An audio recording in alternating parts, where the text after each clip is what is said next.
नमस्कार दोस्तों, स्वागत है आपका स्टडी फॉर सिविल सर्विसेज में। हैप्पी न्यू ईयर 2024 आप सभी स्टूडेंट को।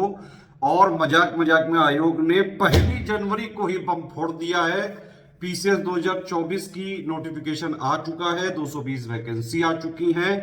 नोटिफिकेशन को बहुत ध्यान से पूरा पढ़ लीजिएगा, तभी फॉर्म भरिएगा। ओटीआर मैंडेटरी है। 220 वैकेंसी आई है, इसके लिए कोई ये सब करने की जरूरत नहीं, रोने धोने और इन सब चीजों की जरूरत नहीं है भाई। वैकेंसी का नोटिफिकेशन हमेशा कंपोस्ट पे ही आता है। उसके बाद आयोग का प्रोसीजर है वो हर बार का कि भाई प्री के रिजल्ट से पहले जितने भी अध्याचन आएंगे वो सारे के सारे उसी साल की वैकेंसी में जोड़ दिए जाते हैं। पहली बार नहीं हो रहा है। 2023 का एग्जाम्पल ले लीजिए, 22, 21, 20, 19, 18, 17 सब बार ऐसा ही होता रहा है। ठीक है, तो इस फॉर्म को भरने से पहले नोटिफिकेशन की जो मोस्ट इंपॉर्टेंट चीजें हैं जो आप लोग को जानना बहुत बेहद जरूरी है, वो सारी इस वीडियो में कवर की गई। शुरू से लेकर लास्ट तक देख लीजिए। ठीक है, 5 जनवरी 2024 से हमारा क्रैश कोर्स भी चालू हो रहा है। देखिए, यूपी पीसीएस का प्री का एग्जाम निकालना बहुत टफ माना जाता है। इवन यूपीएससी के बड़े बड़े टॉपर भी यूपी पीसीएस का प्री नहीं निकाल पाते हैं, इवन आईएएस सिलेक्टेड वाले भी। ऐसे कई सारे एग्जाम्पल पास्ट में देखे गए हैं। ठीक है, यूपी पीसीएस का प्री निकालना है अगर आपको, कुछ सिलेक्टेड चीजें आपको पढ़नी पड़ेंगी। ऑफिशियल सिलेबस पे टारगेट करना पड़ेगा। जितने पॉइंट है उनको बिल्कुल स्ट्रिक्टली फॉलो करना पड़ेगा। लेटेस्ट ट्रेंड और पैटर्न को ध्यान में रखना पड़ेगा। प्रीवियस ईयर क्वेश्चन की एनालिसिस जरूरी है, लेकिन प्रीवियस ईयर क्वेश्चन अब 2, 4, 5 ज्यादा आते नहीं है, तो उसके लिए मार्केट में जो हजार हजार पेजेस की बुक है उनसे लाने की कोई जरूरत नहीं है।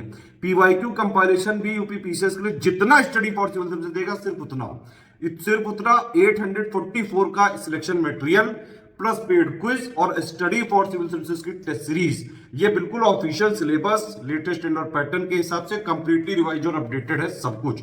और इतना सफिशिएंट है कि प्री का कट ऑफ आराम से निकाल सकते हैं इसको पढ़ के आप।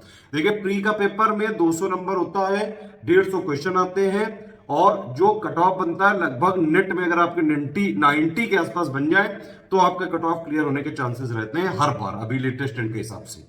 और स्टडी फॉर सिविल सर्विसेज के selection material paid quiz test series मिला के हर बार 150 क्वेश्चन में से 120 से 125 क्वेश्चन आते हैं। सारे प्रूफ टेलीग्राम में दिए हुए हैं, 23 के भी, 22 के भी, 21 के भी, आप देख सकते हैं तुरंत। अब नोटिफिकेशन की पूरी जानकारी के लिए वीडियो पूरा लास्ट तक देख लीजिएगा। नोटिफिकेशन की एक एक इंपॉर्टेंट चीज बताई, देख जरूर लीजिएगा। कोई समस्या हो तुरंत कमेंट बॉक्स में लिख के पूछिए। ठीक है, जल्दी देखिए। बहुत बहुत शुभकामनाएं, हैप्पी न्यू ईयर। और आयोग ने, यूपीपीएससी आयोग ने भी पहले ही दिन में बहुत बड़ा धमाका कर दिया है। यूपीपीएससी 2024 का ऑफिशियल नोटिफिकेशन आ चुका है। सभी लोग जो यूपीपीएससी के किसी भी एग्जाम की तैयारी कर रहे हैं तुरंत इस टेलीग्राम चैनल को ज्वाइन कर ले और फॉलो करके रखें। कई सारे फ्री पापा पिक्स यहाँ पे आने वाली, प्लस और भी कई सारे इनिशिएटिव आएंगे। आप एक जरूरी और सूचना है, 5 जनवरी से हमारा क्रैश कोर्स चालू हो रहा है यूपी पीसीएस 2024 के लिए, प्री के लिए। ठीक है, अगर अभी भी आप यूपी पीसीएस की कोई भी तैयारी नहीं की है, बिल्कुल जीरो से शुरुआत करना भी चाहते हैं, तो भी सिर्फ ये क्रैश कोर्स का, सिर्फ जो है इस क्रैश कोर्स को लेके इसका सिलेक्शन मटेरियल 844 पेजेस का वो लेके प्लस पेड क्विज और टेस्ट सीरीज, इतना अगर आपने लगा लिया तो इतना तो आप करिए होगे किसी भी हालत में कि कट ऑफ निकालने की स्थिति में रह सकते हो। यूपी पीसीएस का आप पुराना रिकॉर्ड उठा के देख सकते हैं। प्री का पेपर से कट ऑफ डिसाइड होता है और हर बार स्टडी फॉर सिविल सर्विसेज के प्री के मटेरियल से हर बार 150 में से करीबन 120 क्वेश्चन के आसपास आ जाते हैं। कट ऑफ निकालने के लिए सिर्फ और सिर्फ 90 क्वेश्चन के आसपास चाहिए नेट में, क्योंकि 1/3 निगेटिव मार्किंग। तो कट ऑफ निकालने से बहुत ज्यादा कारोबार स्टडी फॉर सिविल सर्विस से आता है। बाकी सारे प्रूफ आप बाकायदा टेलीग्राम में दिए, आप देख सकते हैं। 2023, 2020, 2021, 2022। ठीक है, 2023 का ये वाली पीडीएफ है। ठीक, चलिए अब डिटेल नोटिफिकेशन को जरा देख लेते हैं। मेन बातें मैं इसमें बता दे रहा हूं। मेरा ये रिकमेंडेशन है कि सारे स्टूडेंट जो भी यूपीपीएससी का पीसीएस 2024 के लिए बिल्कुल सीरियस है, सही बात, और इसमें सिलेक्शन भी चाहते हैं, प्लीज आपसे रिक्वेस्ट है कोई भी ऐसी जो है बेवकूफ़ी वाली गलती मत करिएगा जिसका लिए आपका पूरा का पूरा साल बर्बाद हो जाए। कोई फर्जी डॉक्यूमेंट मत दीजिएगा, कोई गलत इंफॉर्मेशन मत दीजिएगा, सीधा सीधा बात है, अदरवाइज आयोग पेल देगा। डेट्स नोट कर लीजिए भाई, कौन कौन सी डेट है। पहली बात तो ये है कि ग्रेजुएशन अपीयरिंग वाले लोग पूछेंगे तो भैया ये है 9 फरवरी तक अगर आपके पास डिग्री है ग्रेजुएशन की तभी मान्य होगी, नहीं तो नहीं मान्य है। लास्ट डेट क्योंकि इसकी यही है। ठीक है, आवेदन चालू हो रहा है 1 जनवरी से, आज से ही, और ऑनलाइन के लिए आपकी अंतिम तिथि है 29 जनवरी तक की। ठीक है, ऑनलाइन की जो सबमिट करने की अंतिम तिथि 2 फरवरी है, और सुधार या फिर कोई संशोधन करने की 9 फरवरी है। अरे क्यों रोक रहे हो भाई? देखो न्यू ईयर पे भाई अब आयोग जब कैलेंडर निकालता है तो स्टूडेंट बेचारे क्या करें। और न्यू ईयर एक दिन तो सर मना लेने देते कम से कम। चलो खैर, देखो ये कुछ इंपॉर्टेंट इन्फॉर्मेशन है, देखनी चाहिए आपको भाई। ओटीआर के बिना आप फॉर्म भर ही नहीं सकते हो, सिंपल बात है। आयोग चिल्ला चिल्ला के पिछले 700 सालों से बता रहा है, ये आपको पता होना चाहिए था। ठीक है भाई, रोने पमाने से कुछ नहीं होगा, अब तो एग्जाम देना पड़ेगा। और अगर ओटीआर नहीं लिया है अभी तक, किसी ने फॉर्म भरना चाहता है ओटीआर लो, उसके 3 दिन बाद ही फॉर्म भर पाओगे, देख लो आप साफ साफ। ठीक है, इसी साइट पे मिलेगा ओटीआर फॉर्म। ठीक है, पूरा जो है मतलब भरना पड़ेगा। ठीक, कोशिश करना कि आप लोग प्लीज साइबर कैफे वगैरह में मत फंसना। कई सारे स्टूडेंट्स का, कई सारे साइबर कैफे वालों ने गलत इन्फॉर्मेशन भर के करियर बर्बाद कर रखा है। कुछ लोग तो ऐसे हैं जिनका लास्ट अटेम्प्ट होगा शायद इस बार, और वो भी अगर साइबर कैफेज भरवाओगे तो यार समझ लेना, फिर भाई देख लेना, गलत इन्फॉर्मेशन भर देते हैं, फिर आयोग मानता नहीं, पूरा साल बर्बाद हो जाता है। इसलिए ध्यान रखें, सुरक्षित रहें। ठीक है, और सतर्क रहें फॉर्म भरने में। प्री के टाइम कोई हार्ड कॉपी नहीं भेजनी है, मेंस के टाइम जब आएगा तो अपने आप आयोग जो है यथा समय आपको पूरा सब बताएगा। ठीक है, और यहाँ पे देख लीजिए किस तरह से क्या लिखा हुआ है ये। तो ये एक बार पूरा पढ़ लीजिएगा भाई, क्या क्या चीज़ें हैं, कैसे क्या है। आयोग ने बहुत बढ़िया तरीके से बताया हुआ है। मेन चीज़ें समझनी जरूरी है भाई। 3 स्टेप की प्रोसेस है। सबसे पहली बात तो इसका प्री हो सकता है मार्च में, कभी भी किसी डेट में हो सकता है, अभी आयोग बताएगा जो भी डेट होगी। कैलेंडर भी आने वाला है क्योंकि अब तो पहले प्री होगा, वो है क्वालिफाइंग स्टेज। उसके लिए सिर्फ स्टडी फॉर सिविल सर्विसेज का मटेरियल, पेड कुछ टेस्ट सीरीज अगर आप लगा लें, आराम से कट ऑफ क्लियर हो सकता है। लेकिन इसका फाइनल सिलेक्शन का कोई मतलब नहीं है। इसमें जीएस पेपर होता है, सीसेट पेपर होता है। जीएस में 150 क्वेश्चन आते हैं, 200 नंबर के होते हैं, 1/3 निगेटिव मार्किंग होती है। सीसेट में 100 क्वेश्चन आता है, 200 नंबर का होता है, इसमें भी 1/3 निगेटिव मार्किंग होती है। लेकिन सीसेट एक क्वालिफाइंग पेपर है, सिर्फ 33% नंबर लाने होते हैं। इसके मार्क्स फाइनल प्री के सिलेक्शन में मतलब नहीं कैलकुलेट होते हैं। प्री में कट ऑफ जीएस के बेसिस पे बनता है। फिर नेक्स्ट है मेंस एग्जाम, वही 1500 नंबर का आपका लिखने वाला है। ए से हिंदी मिला के 150 के पेपर हैं, 300 नंबर के, 6 पेपर 200 नंबर के जीएस वाले, 12 3 1500 हो गया, 100 नंबर का इंटरव्यू हो गया, जो है पर्सनालिटी टेस्ट, नॉलेज का टेस्ट होता है मेंस में।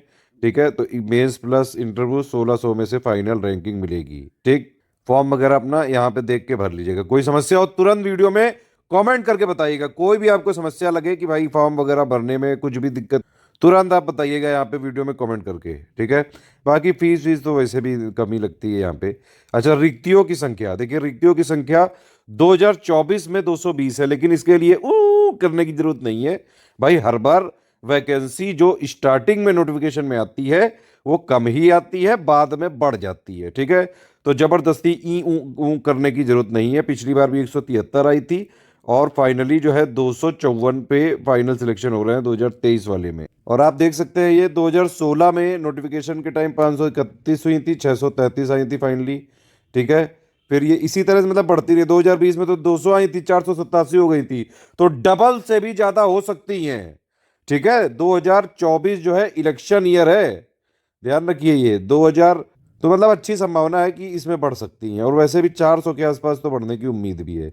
2000 देखिए 23 में भी 173 से बढ़ के 254 हो गई थी। तो जबरदस्ती रोने की कुकू करने की जरूरत नहीं है, पढ़ाई पे लगिए। अगर आप जो है एक सीट पे फोकस करेंगे हो जाता है आराम से। ये देखिए पीसीएस का एग्जाम इस तरह से होता है कि भाई कुछ फिक्स्ड फैक्ट है, उनको पढ़ के लगातार प्रैक्टिस करके, लगातार जो है करंट अफेयर से अपडेट करके, लेटेस्ट ट्रेंड और पैटर्न को फॉलो करके, official syllabus, PYQ, study for civil services का सिलेक्शन मटेरियल पढ़ के, पेड क्विज लगा के आराम से निकाला जा सकता है। ये कई सारी टाइप की पोस्ट है, एसडीएम डीएसपी से लेके देख सकते हैं आप, पूरा लिखा है, लिस्ट लगी हुई। इसमें देखिए 2 टाइप की पोस्ट होती हैं। एक होती है जिन पे मेंस के जो मार्क्स है उन्हीं के बेसिस पे होता है सिलेक्शन, और एक होती है जिसमें मेंस प्लस इंटरव्यू भी होता है, वो आयोग बताता है मेंस के रिजल्ट के बाद, जैसे 2023 में भी आप देख सकते हैं। देखिए इसमें साफ साफ लिखा भी है, शेष पदों में से स्नातक शैक्षिक अर्हता के जो अध्याचन प्री के रिजल्ट से पहले प्राप्त हो जाएंगे वो इसमें सम्मिलित कर लिए जाते हैं। होता यह है कि सबसे पहले नोटिफिकेशन आ जाता है, फिर प्री के रिजल्ट तक जितने भी अध्याचन आते जाते हैं वो उसी वर्ष की वैकेंसी में घुसेड़ दिए जाते हैं।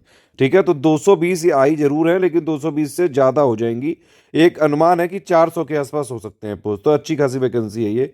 रोने धोने नंगे नाचने वालों का तो भाई वो तो हमेशा उनको रोना है। ठीक है, वो चाहे 2000 भी दे दो तब भी वो रोते रहेंगे, और सिलेक्शन भले नहीं हो उनका। ठीक है, 400 मेरे हिसाब से अच्छी खासी पोस्ट मानी जा सकती है। आरक्षण वगैरह का आप यहाँ से देख सकते हैं क्या है, जो भी चीज़ें हैं। एक चीज़ ध्यान रखना कि कोई भी जो आरक्षित श्रेणी में आने वाले अभ्यर्थी हैं, आरक्षण का लाभ लेना चाहते हैं तो ये OTR के इस संबंधित स्तंभ में अपडेट अपना अवश्य कर ले। एक और पॉइंट है, ये एक से अधिक अगर आरक्षण श्रेणी या आयु सीमा सीमा में मतलब छूट का दावा करेंगे, एक का ही मिलेगी जो सबसे ज्यादा मैक्सिमम बेनिफिट आपको दे रही होगी। ठीक, ये आपात कमीशन प्राप्त और अल्पकालिक कमीशन प्राप्त अधिकारियों की पात्रता शर्तें एक बार इनको जरूर से जरूर पढ़ लें, जो लोग भी इससे एसोसिएटेड हो। ठीक भाई, कोई डिसिप्लिनरी जो है उनके खिलाफ कोई ऐसा पनिशमेंट या कोई एक्टिविटी नहीं होनी चाहिए, कोई कार्रवाई नहीं होनी चाहिए, तो ये सब चीज़ लंबित नहीं होनी चाहिए, मतलब पेंडिंग नहीं होनी चाहिए। एक बार पढ़ लीजिए भाई, ऐसे पुरुष अभ्यर्थी जिनकी एक से अधिक जीवित पत्नी है, ठीक है, और महिला अभ्यर्थी जिन्होंने किसी ऐसे व्यक्ति से विवाह कर रखा है जिसकी पहले से एक पत्नी हो, वो पात्र नहीं होंगे जब तक कि महामहिम राज्यपाल ने उक्त शर्त से छूट प्रदान ना कर दी हो। ठीक, तो आजकल मतलब जो सोशल मीडिया पे टटपुंजी आप देखते रहते हैं, कौन ये जो है, एक है वो अरफान को नाम है, मलिक, और ऐसे कई सारे लोग हैं। तो भाई ये सब चीज़ें नहीं यहाँ पे अलाउड है। PCS देना है तो भाई तैयारी करो, पढ़ाई करो। ग्रेजुएशन अपीयरिंग वाले लोग जरूर पूछेंगे, इसलिए मैं दिखा दे रहा हूँ भाई, देखो साफ साफ देख लो, पढ़ लो। आवेदन प्राप्त स्वीकार किए जाने की लास्ट डेट तक अभ्यर्थियों को भारत में विधि द्वारा स्थापित किसी मान्यता प्राप्त विश्वविद्यालय की स्नातक अवधि जरूर प्राप्त होनी चाहिए। समझ में आ गया बात? मतलब कि ग्रेजुएशन अपीयरिंग वाले शायद अलाउड नहीं है भाई, आपके पास 9 फरवरी तक, क्योंकि लास्ट डेट क्या है, 9 फरवरी, 9 फरवरी तक आपके पास डिग्री होनी चाहिए, तभी आपके फॉर्म अलाउड मतलब भर सकते हो। सिंपल सीधी। अच्छा, ये वाली टेबल देख के कोई ये ना सोचना कि DSP SDM के पता ही नहीं है। भाई देखो, UPPSC का तरीका है ये कि जो नॉर्मल ग्रेजुएशन वाले पद होते हैं उनको ये नहीं लिखते हैं हर बार, और इस बार भी वही चीज़ कंटिन्यू करी है। जो स्पेशल क्वालिफिकेशन वाले पद लिखे गए हैं, बाकी SDM DSP वो सारे पद हैं और नॉर्मल ग्रेजुएशन वालों के लिए हैं। ठीक है, ये शारीरिक मापदंड है, ये किसके किसके लिए, जैसे DSP के लिए हो गया, अधीक्षक कारागार हो गया, जेल सुप्रिंटेंडेंट हो गया, जो है कमांडेंट होमगार्ड हो गया, आबकारी निरीक्षक हो गया, उप कारापाल, इन सब के लिए हो गया। ये सब चीज़ें हैं, देख। ये मतलब DSP के लिए हो गया भाई, ये जिला कमांडेंट होमगार्ड के लिए हो गया, ये जो है कारागार पद के लिए हो गया पुरुष, और ये उप कारागार कारापाल पद है। एज लिमिट वही हर बार की तरह 1 जुलाई है। हालांकि इसमें जब 1 जनवरी से ये लोग नोटिफिकेशन दे रहे हैं तो मेरे हिसाब से 1 जनवरी इसमें करना चाहिए। दूसरी बात ये भी कि भाई कोविड वालों को कोई रिलैक्सेशन नहीं दिया है अभी तक सरकार ने, EWS वालों को कोई एज रिलैक्सेशन नहीं मिला, जो मतलब पेंडिंग डिमांड थी स्टूडेंट की, कोई नहीं मानी गई है। सिंपल सीधी बात है। बाकी यूपी में OBC हो चाहे SC ST हो, सबको वही 5 ईयर की छूट मिलेगी। दिव्यांगजनों को मैक्सिमम 15 सालों की छूट मिल सकती है। इवन जो आपात कमीशन प्राप्त अधिकारी है, अल्पकालिक कमीशन जो अल्पकालिक कमीशन प्राप्त अधिकारी, भूतपूर्व सैनिक, एक्स सर्विसमैन वालों को भी सेवा अवधि की जो भी है +3 ईयर्स के बराबर छूट मिली। NOC के लिए कई बार लोग पूछते हैं, देखिए लिखा है साफ साफ, केंद्र अथवा राज्य सरकार के अधीन कार्यरत अभ्यर्थियों को साक्षात्कार के समय अपने सेवा योजना का सक्षम प्राधिकारी द्वारा निर्गत अनापत्ति प्रमाण पत्र प्रस्तुत करना होगा। ठीक है, तो ये इंटरव्यू के टाइम पे होता है। मेंस में आपको हर बार की तरह डॉक्यूमेंट भेजने हैं, और कोई गलत मत भेजिएगा, नहीं तो समझ रहे हैं आप फिर कोड दिए जाओ। कोई गलत जो है फालतू की डिटेल दी तो 5 साल के लिए बैन लगा देगा। अलग अगर आयोग को गुस्सा आ गया अगर, भाई साहब 5 साल तक का बैन लगाया जा सकता है, इसलिए सोच समझ के सतर्क रह के बेहतर है। कि सारा वही है तामझाम कि भाई प्री की वैकेंसी, मतलब प्री में कितने लोग का सिलेक्शन होगा, जितनी वैकेंसी उनका 15 गुना। मेंस से इंटरव्यू में कितने लोग जाएंगे, 3 गुना, जितनी वैकेंसी है उनका 3 गुना, 1/3 negative marking as it is लागू रहे। बाकी ये एक पॉइंट इंपॉर्टेंट है भाई, मेंस के जो सामान्य हिंदी का पेपर होता है उसमें न्यूनतम अंक प्राप्त करने की अपेक्षा की जाएगी। ठीक है, जो आयोग खुद निर्धारित करेगा। CSET क्वालिफाइंग रहेगा 33%, जैसे मैंने पहले बताया आपको।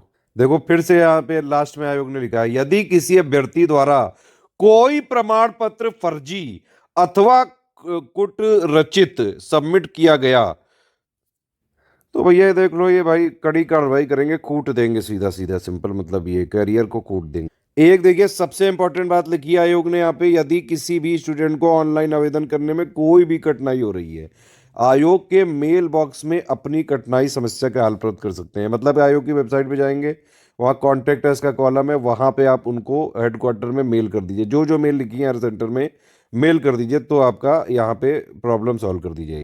हालांकि ये सिर्फ लिखने के लिए है यहाँ पे नोटिफिकेशन में, जमीनी स्तर पर सच्चाई ये है कि आप लोग खुद बताइए, स्टूडेंट सारे लोग बताइए कि भाई आप लोग जब मेल करते हैं आयोग को तो आपकी प्रॉब्लम 100% सॉल्व हो जाती है, तुरंत की नहीं, या तुरंत नहीं, आप 1-2 दिन ले लीजिए, 1-2 दिन में आपकी प्रॉब्लम 100% आप सेटिस्फाइड हो जाते हैं, जो भी आप क्वेश्चन कभी पूछते हैं नहीं हो जाते हैं तो बताइए तुरंत। और बल्कि ये बात योगी जी तक को भी बताइए कि सर ये सिर्फ लिखने से बात नहीं बनेगी, इसको इम्प्लीमेंट भी करना पड़ेगा। बाकी ये सब अपना फॉर्मेट है, एक बार देख लीजिए। ठीक है, सिलेबस सब सेम टू सेम वही रखा गया है, आप देख सकते हैं ये। ठीक है, पैटर्न वगैरह वही सेम है। प्री का यही सिलेबस है हर बार की तरह, वही जो भी है। प्री में सी सेट होता है एक दिन पहले, जीएस का पेपर होगा, फिर सी सेट का होगा। जीएस का पेपर देख लो कब होगा, 9:30 से 11:30। फिर जो है भाई सी सेट वाला 2:30 से 4:30 हो जाएगा, है ना। ये पूरा मेंस का है लिखा जोखा। 1500 नंबर का है, जो मैंने पहले ही बता दिया। 100 नंबर का आपका पर्सनालिटी टेस्ट हो जाता है। ठीक है, ये पूरा सिलेबस है जीएस का। ये तो पिछले कई दिनों से हम लोग कर रहे हैं ये चीज़ें। सी सेट का भी है। ठीक है, और मेंस का आप देख सकते हैं क्या पैटर्न है। ये मेंस में वही हिंदी के 5 टॉपिक हैं, वही निबंध 3 टाइप के आते हैं। हर एक सेक्शन में 3 3 होते हैं, उनमें से एक एक चूज करके लिखना है। बस जीएस 1 से लेकर 6 तक तो अभी 2023 में ही बदला, उसमें क्या बदलेंगे। तो ये पूरा सिलेबस सेम टू सेम है। ठीक है, सारी चीज़ें अगर आपको चाहे प्री हो चाहे मेंस हो, कंप्लीट शुरू से लेकर सिलेक्शन तक की तैयारी आप एससीएस के साथ कर सकते हैं। पिछले 8 सालों से यूपीपीएससी के पीसीएस एग्जाम में और आरओ में, पीओ में सबसे ज़्यादा सिलेक्शन देने वाला इंस्टीट्यूट है स्टडी फॉर सिविल सर्विस।